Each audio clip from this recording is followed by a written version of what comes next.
वरना इस यम के घाट से, इस कर्म भूमि से निकलना बहुत मुश्किल है। सावधान होकर के चलिए। दहेज में शास्त्रों को देना। अब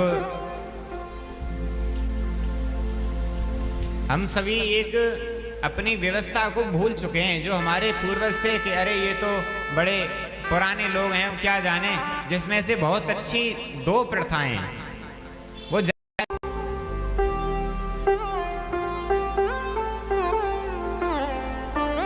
अब हम सभी एक अपनी व्यवस्था को भूल चुके हैं। जो हमारे पूर्वज थे कि अरे ये तो बड़े पुराने लोग हैं, क्या जाने, जिसमें से बहुत अच्छी 2 प्रथाएं हैं वो जा चुकी हैं। एक तो प्रात फेरी जिसको कहा करते थे। सुबह 4 बजे सब गांव के वासी फेरी पर निकला करते थे, गांव की परिक्रमा पर निकला करते थे और भगवान के नामों का गान कीर्तन किया करते थे। आप में से अगर किसी ने दर्शन किए होंगे तो बड़ी भाग्य की बात है। किसने किए हैं? प्रात फेरी कहा करते थे ना, भोर फेरी। कितनी अच्छी प्रथा थी, आज के समय पे देखने को नहीं मिलती।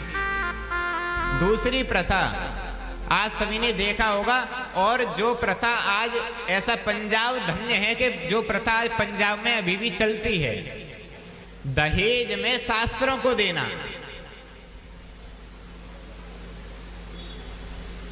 दहेज में बेड, पलंग, फॉर्च्यूनर, थार, लैम्बोर्गिनी सब मांगते हैं,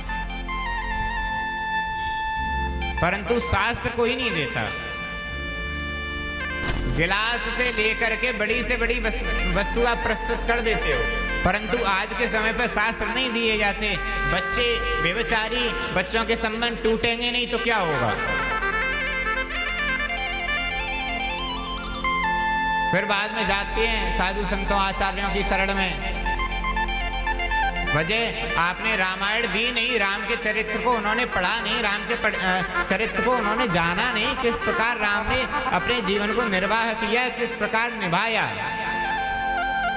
वो अपने जीवन को व्यवस्थित किस प्रकार करेंगे, आप बताइए।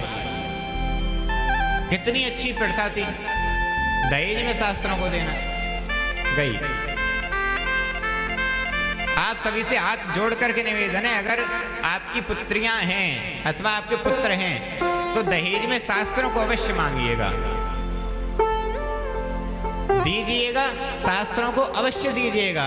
कहिएगा बेटा अगर बेड पे जाओ विश्राम करने के लिए, उससे पहले मेरी गीता जी दी हुई गीता जी का अध्ययन कर लेना। अगर मेरी दी हुई गाड़ी में बैठो उससे पहले श्रीमद् भागवत महापुराण की इस ग्रंथ का अध्ययन कर लेना। अगर मेरे दिए हुए इन बर्तनों का तुम इस्तेमाल करते हो उससे पहले दी हुई श्री रामायण जी का अध्ययन अवश्य कर लेना। इस प्रकार वचन लीजिएगा, वचन दीजिएगा, वरना इस यम के घाट से, इस कर्म भूमि से निकलना बहुत मुश्किल है। सावधान होकर के चलिए।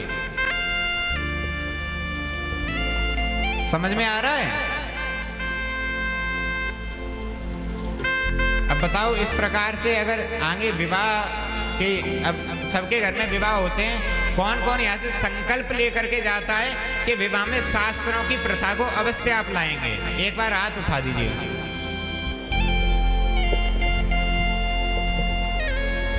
अभी इतना समझाने के बाद भी हाथ कम ही उठ रहे हैं, पर उठ रहे हैं, इतना बहुत भला है आपका।